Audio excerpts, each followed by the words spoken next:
Nos dias de hoje se fala muito em guerra. Todo mundo está falando de guerras no Oriente Médio e em outros lugares do mundo. E guerrilhas, pequenas guerras, em diferentes lugares e formas do mundo inteiro. E eu quero, pegando carona nesse assunto, quero falar sobre guerra neste momento. Mas não esse tipo de guerra que conhecemos. Também não vou me deter em falar de guerra, porque há algo muito maior que uma guerra, algo muito mais sublime e glorioso que uma vitória de guerra humana. E eu quero compartilhar com vocês esta palavra, porque no meio cristão eu uso muito aquele versículo de Romanos que diz: somos mais que vencedores. E não somente que usam constantemente para dizer, achando vencedores, que de fato eles vencem e nada os pode vencer. Como que até há igrejas com o nome mais que vencedores. E não está mal usar palavras bíblicas para aplicações bíblicas. Mas o que está mal é que não somos mais que vencedores. Lamentavelmente, não somos. A maioria não é. Não estou negando o que diz o versículo bíblico. Eu estou falando da realidade de cada dia e deste tempo que vivemos. Uma realidade tão caótica e triste, porque a gente vê constantemente soldados de Cristo caindo. Quase todos os dias cai algum soldado. Cai no pecado ou cai no desânimo. Ainda ontem, um grande soldado de Cristo, de uma grande capital do Brasil, me confessou sua decepção e como ele está triste e como ele quer parar com tudo, não porque queira em si mesmo, senão porque não tem recursos, não tem forças. Eu fiquei olhando as letras que recebi com uma lágrima nos olhos, pensando quão longe estamos do cristianismo de Cristo. Quão longe estamos do projeto de igreja de Nosso Senhor Jesus. E temos inventado igrejas asfixiantes, que quando a capital humano e capital em quanto a dinheiro, então a igreja vai para frente. E se não há dinheiro, a igreja morre. Que classe de igreja é essa? Mas é o que temos por todos lados. E por isso vai ser muito interessante que me ouçam hoje, não somente os igrejados com quem ando, senão aqueles que também estão nas denominações cristãs ou fora delas. Todo cristão deveria ouvir esta palavra, porque ela vai ser direta à ferida. Vai ser direta. E embora eu trate, procure e tenha a graça de Deus para ser suave, amoroso e humilde, Deus me supre com certeza, mas não faltará aquele que se ofenda, aquele que se ire, aquele que se incomode, porque acharão uma palavra dura, uma palavra injusta. Mas vocês vão ouvir hoje uma palavra bíblica nunca ouvida.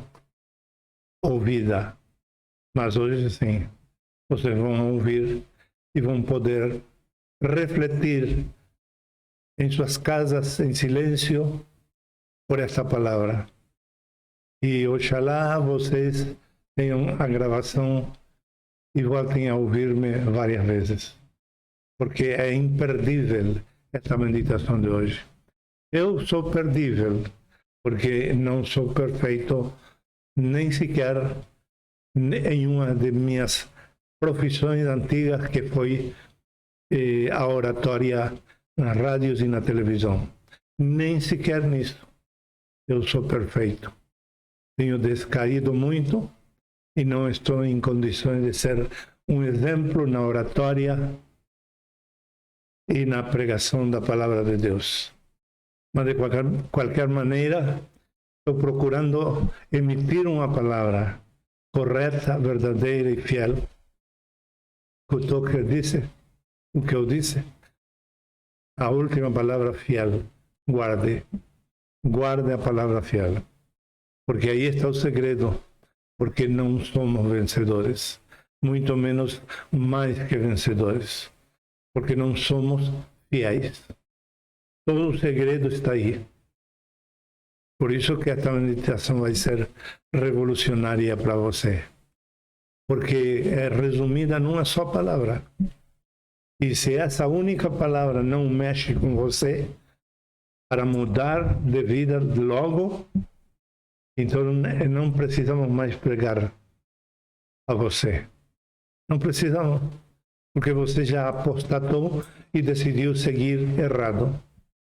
E é o que eu quero evitar na sua vida, que você caia na apostasia. Um versículo de Apocalipse diz assim: farão guerra contra o Cordeiro, e o Cordeiro os vencerá, porque ele é Senhor de senhores e Rei de reis. E os que estão com ele, os chamados e escolhidos e fiéis, também vencerão. Que palavra! Tremenda palavra! Aqui temos dois tipos de protagonistas.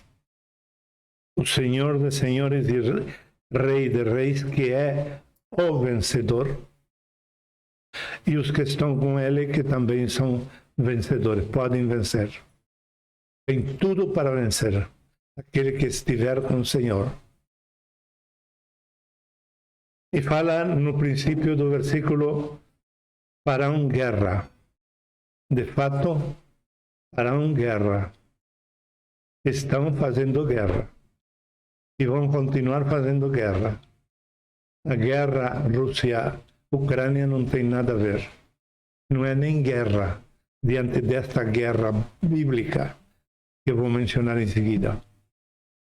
Qualquer outra guerra é insignificante em comparação desta guerra. Farão guerra contra o Cordeiro. Farão guerra. Uma guerra é um movimento para ganhar, não para perder, senão para ganhar. E a pessoa que vai para a guerra vai sabendo que pode não voltar viva, mas também que pode voltar com o troféu da vitória. Farão guerra contra o Cordeiro. Parece tudo fácil. Vamos fazer guerra a um Cordeiro. O Cordeiro de Deus tem três características. É justo, é obediente e se doa a si mesmo. Este versículo é tomado dos sacrifícios judaicos, em que usavam as ovelhas para ser sacrificadas. E a ovelha derramava seu sangue, tipo do derramar do sangue de Jesus pelo pecado e os pecadores de todo o mundo, de todos os tempos. E um animal chamado ovelha, o Cordeiro, não teria essas características. Porque o animal apenas que tem psique, mas não tem espírito. Mas é o exemplo, é a metáfora que toma a Bíblia para se referir a Jesus. Pelearão ou guerrearão contra o Cordeiro. Mas esse Cordeiro é justo. Ele não tem pecado. Esse cordeiro é obediente ao Pai. Quando o Pai mandou ele para a terra, encarnar na humanidade e se fazer um conosco para poder nos resgatar a todos os humanos que estávamos no pecado, Jesus obedeceu. De boca fechada, ele não obedeceu e veio. Jesus também se doou a si mesmo. Em São João capítulo 10 diz que ele, e 17 também, em ambos capítulos fala de que ele se doou. Não foi uma obrigação que ele cumpriu. Sim, que ele obedeceu. Mas obedeceu à sugestão do Pai, o pedido do Pai, porque um pai não ia obrigar seu filho a entregar sua vida por todos nós. Mas ele foi justo, sem pecado, obediente, porque obedeceu ao Pai e também se doou a si mesmo integralmente, sem importar-se nada de si mesmo, da sua própria vida, por amor a todos os pecadores de todos os tempos. Tome essas três características do Cordeiro de Deus, que é Jesus Cristo. Guarde-se neste momento essas três características, porque logo mais no final desta meditação você vai precisar aplicar a sua vida. A justiça, a obediência e a doação. Guarde essas três palavras. Ele vencerá, diz o texto. Está em tempo futuro. Ele vencerá. Não está no tempo presente, nem passado, senão futuro, porque a guerra não tinha terminado ainda. A batalha não tinha enardecido ainda. Não estava no momento pior a guerra espiritual. Ainda havia muitas almas que salvar e que resgatar. E Cristo, como comandante de uma guerra, ia ir em frente para resguardar a vida de toda a humanidade.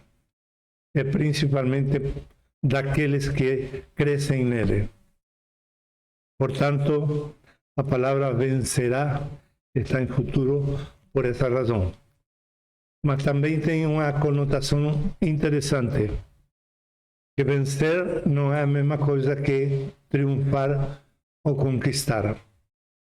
Triunfar ou conquistar implica que o que você vai receber como troféu de ganho podia ter sido seu, que você recupera, como pode não ter sido seu. Mas Cristo não conquista. Ele não põe seu suor, sua vontade a trabalhar para poder conseguir a salvação da humanidade. Não. Ele venceu e vencerá a todos os inimigos dele. Em termo categórico, a palavra diz vencerá. Farão guerra contra o Cordeiro e o Cordeiro os vencerá. ¿Por quê? Porque ele é o Senhor de senhores e Rei de reis. Ele é Senhor, por isso ele vai ganhar a batalha. E o que quer dizer Senhor nesse contexto aí? Quer dizer que ele vai ser o Supremo. Ele é o Supremo. Não tem outro acima dele. Ele é o Senhor no sentido de Supremo. Acima dele não tem outro. Por isso que ele é Senhor de senhores. Porque tem muitos senhores por aí que não são Supremos. O único Supremo é Jesus Cristo. E Rei de reis. Esse lado de Jesus Cristo nos fala que ele é parte de um grupo. Ele é rei de reis, mas também é rei sobre pessoas comandadas por ele. Portanto, tem uma conotação de grupo. A palavra que ele é rei de reis. Guarde-se também esta palavra. Ele é rei. Nós participamos desse reinado, mas no final vamos ver bem direitinho a questão do reinado e a questão do Cordeiro. São duas coisas que vamos ver mais profundamente, já aplicando a nós mesmos. Agora, nós que somos em toda esta história, de um só versículo que tem uma baita de história, uma narrativa cósmica que começa na eternidade passada e vai até a eternidade futura. Onde é nosso lugar? Nós estamos com Ele.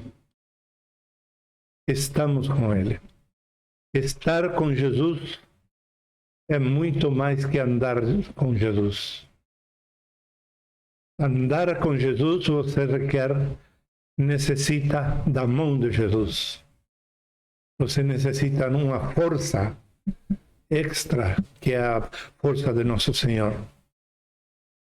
Quando você anda com Jesus, você vai do lado de Jesus. Mas quando você está com Ele, você está absorvendo tudo que Ele é e tem. Você ouve, você vê, você palpa, você experimenta de todas as formas a riqueza que há em Cristo.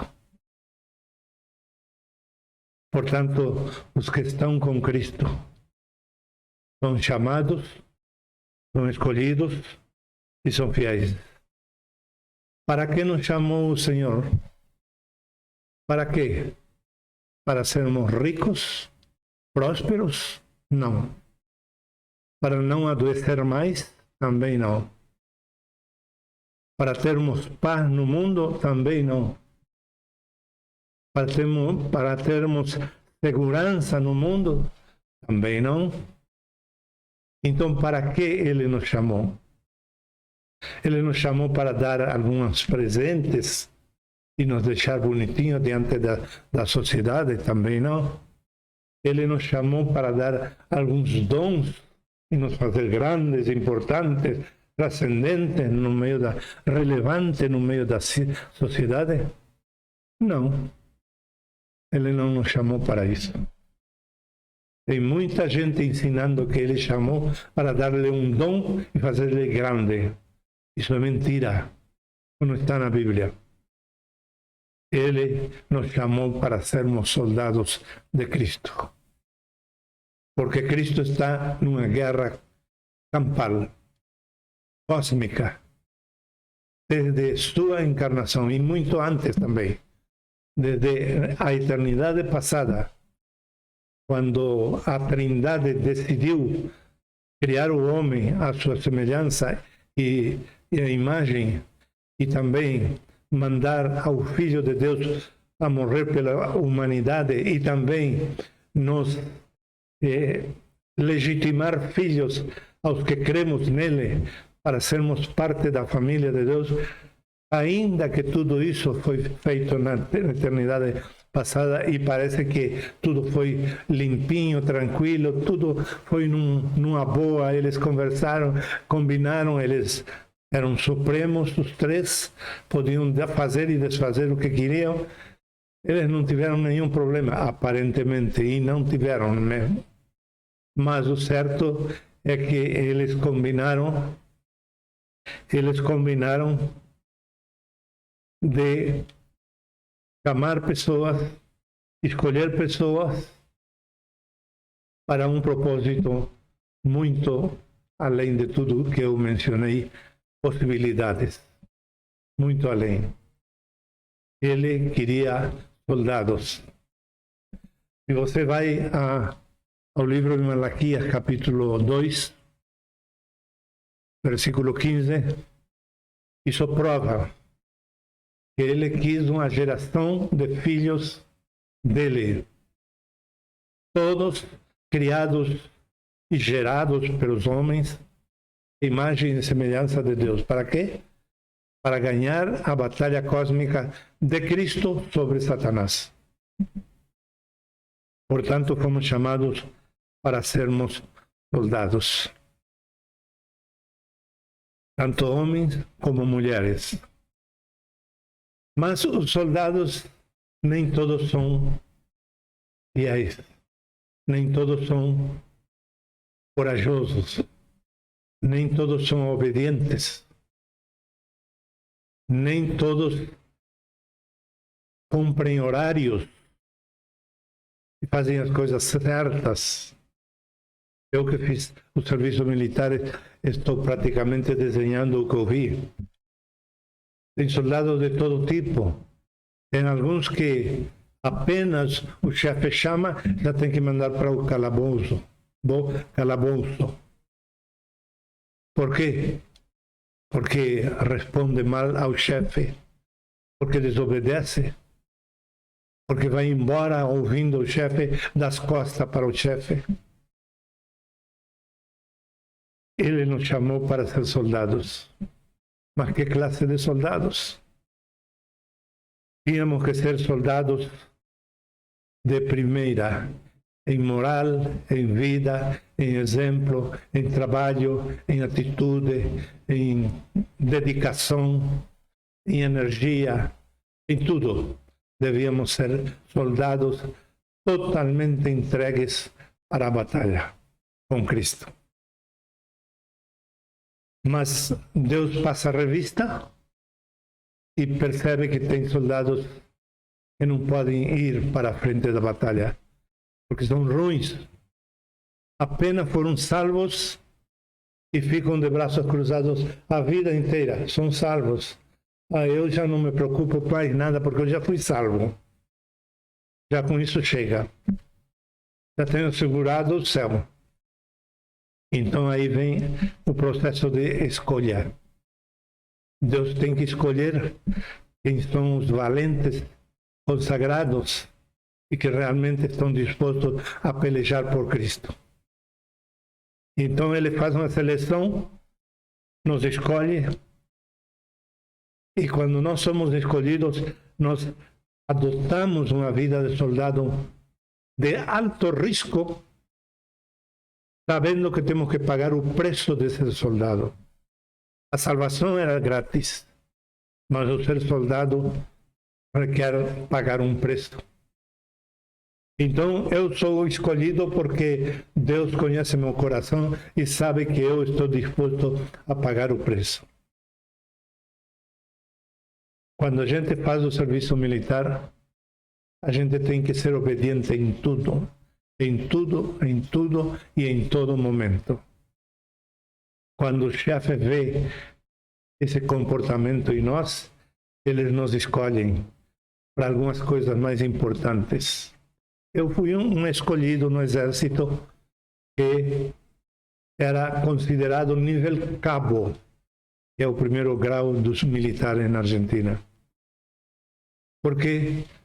Porque eu era obediente. E porque eu pagava o preço. Me lembro uma vez que me botaram num grupo de castigo e eu cumpri o castigo. Quando terminei de cumprir o castigo, eu disse, meu chefe, posso falar? Ele disse, pode, soldado. Eu disse, eu não estava nesse grupo de desobedientes. E ele me ouviu e me deu galardão por isso. Me deu franco. E os outros meteu a trabalhar sujo e fora de hora de castigo. Eu sei o que eu estou falando quando estou falando que fomos chamados e logo escolhidos. Eu não tenho medo de dizer que eu sou escolhido. Tem muitos crentes que estão dizendo fomos escolhidos. Não, Deus não escolhe ao monte, a multidão. Ele não escolheu a todos os chamados. Ele escolheu somente os obedientes. E esses chamados e obedientes deviam ser fiéis. Porque que adianta ser chamado e não ser fiel? Que adianta ser escolhido, por bom que a gente era, e de repente não ser fiel? Que adianta? O ponto de nossa derrota, que nos condena como pessoas que falamos à toa, quando dizemos sou mais que vencedor, é ser fiel. Quando nós somos infiéis, então estamos mentindo em tudo o que dizemos e fazemos como cristãos. Em tudo, né? Em tudo.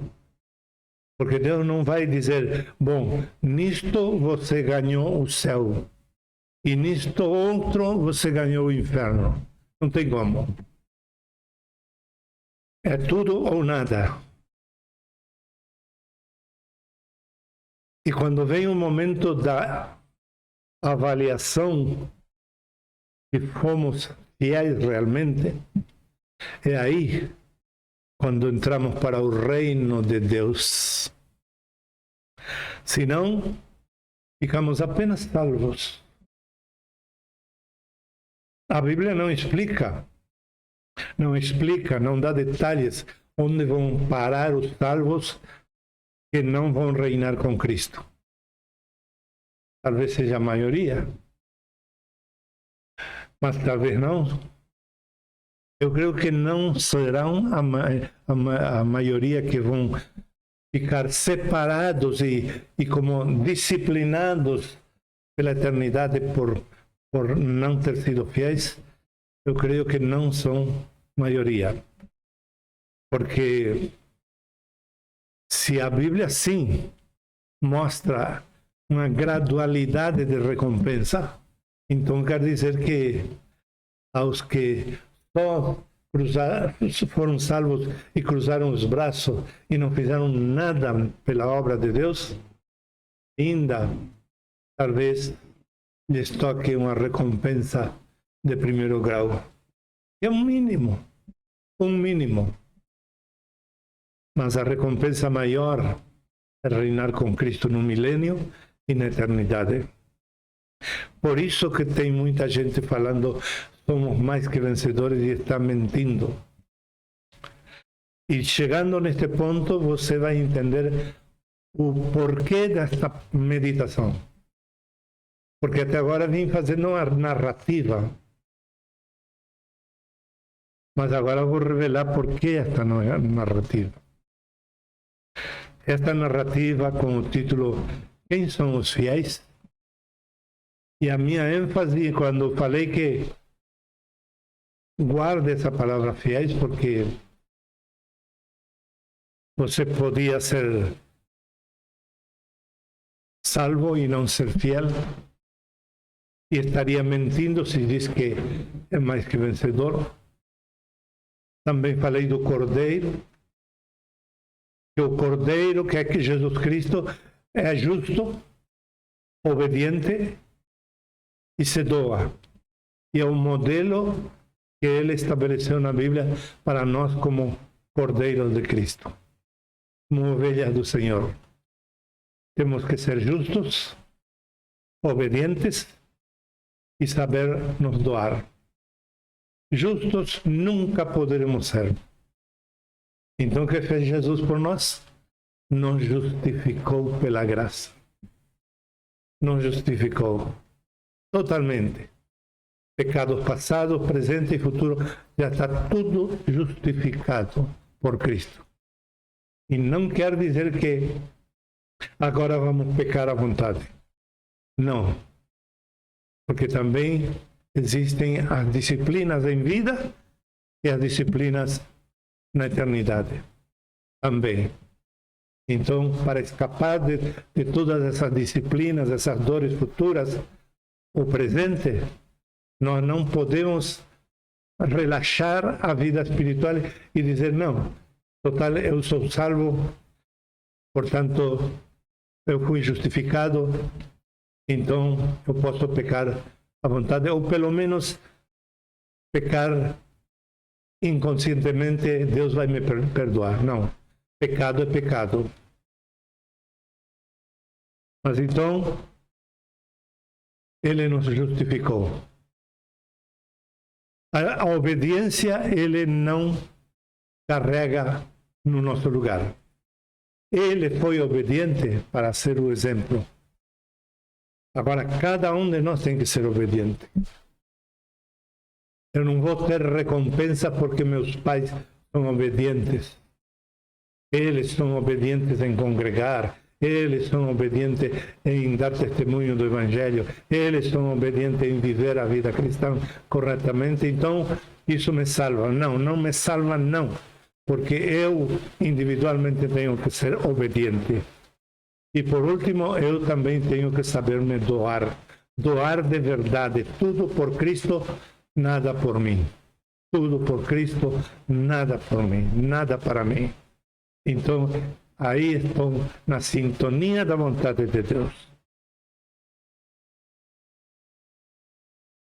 E como falei, agora estou revelando o para que nós precisamos ser como ovelha. Como precisamos ser como o Cordeiro de Deus, que é Cristo. E por que devemos ser fiéis? E lutar na vida cristã para ser fiéis até a última gota de sangue e o último instante da nossa vida na Terra. Temos que ser fiéis. Como é que podemos chegar a isso? Vou dar alguns exemplos já no finalzinho desta meditação. O Novo Testamento tem 5 discípulos de Cristo emblemáticos. Emblemáticos. 5.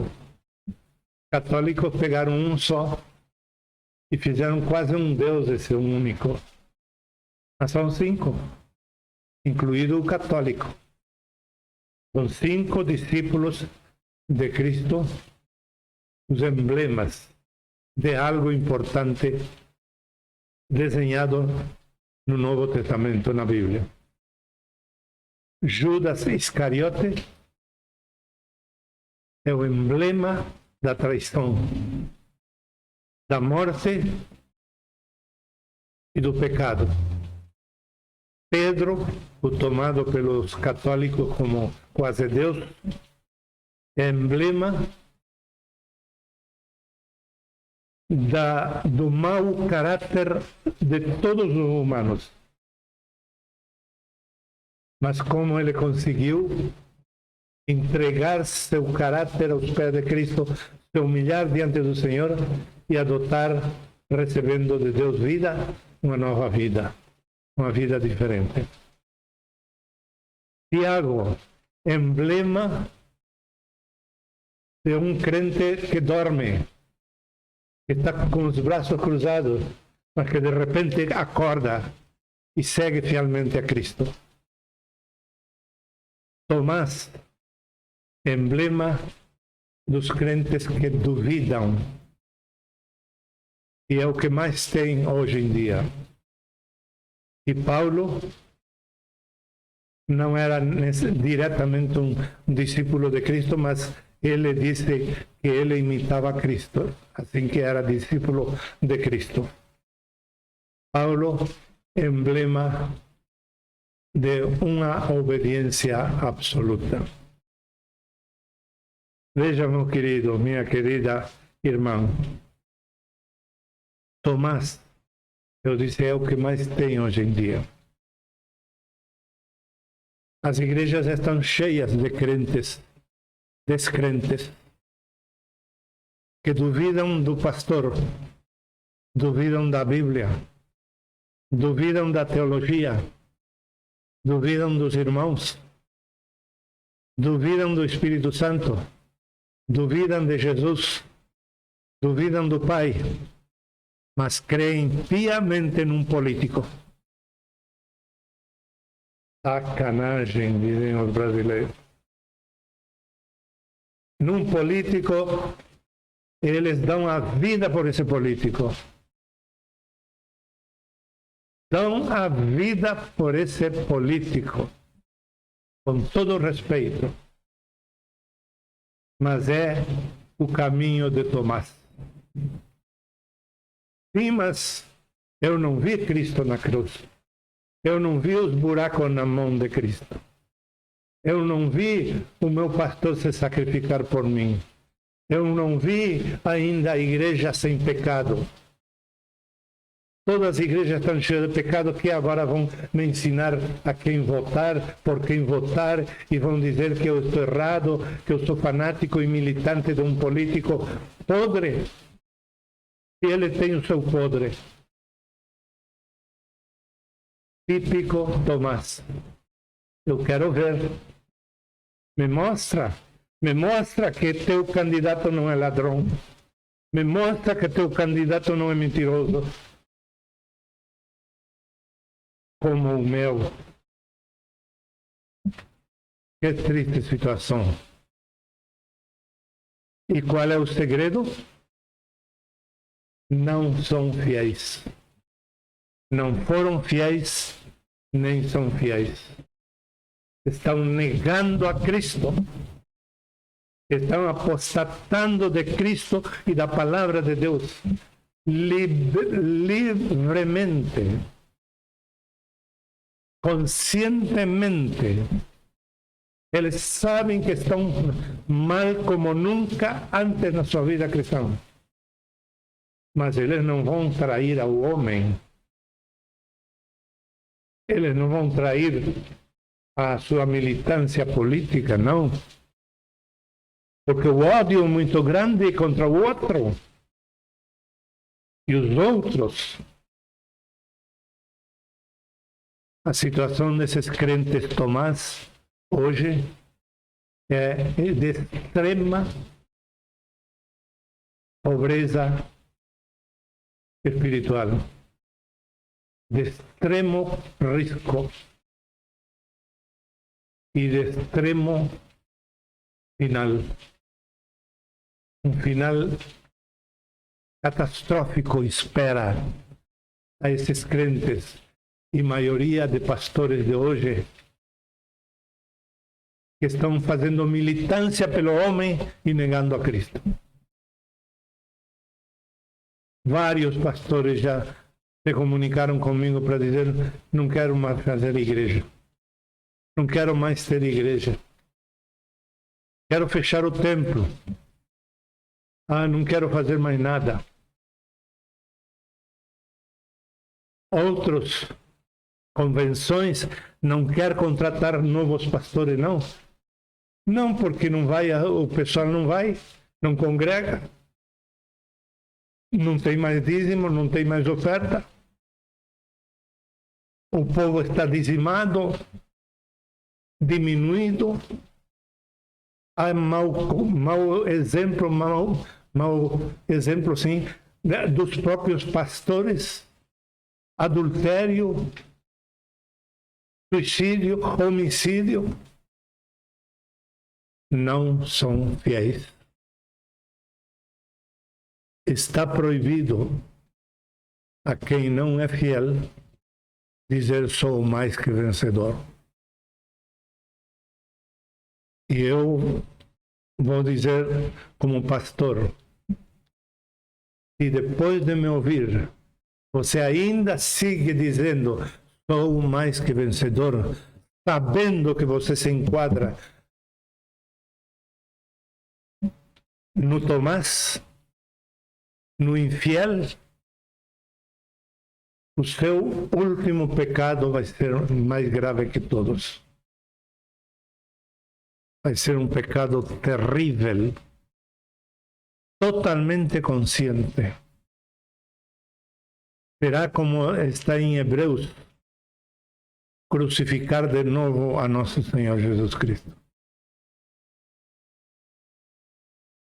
Quero gritar o nome de meus amigos. Tenho vontade de agora mesmo dizer: fulano, fulana, está me ouvindo?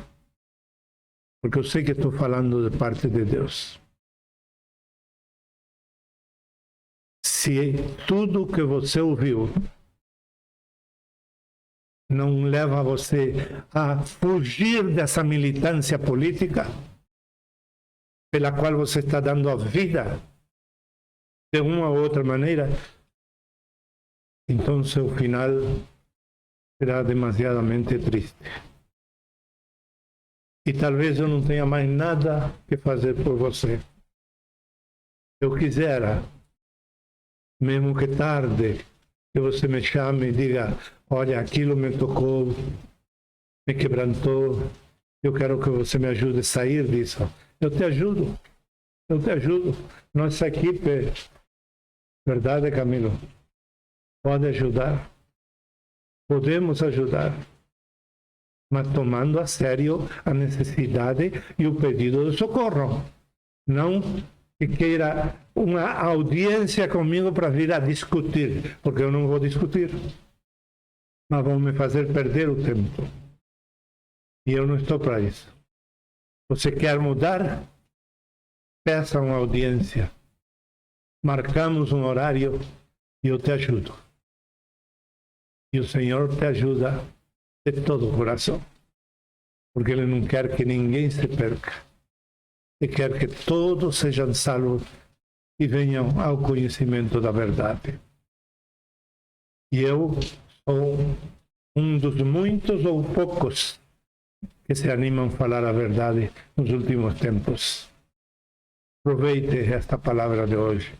Em nome de Jesus. Amém.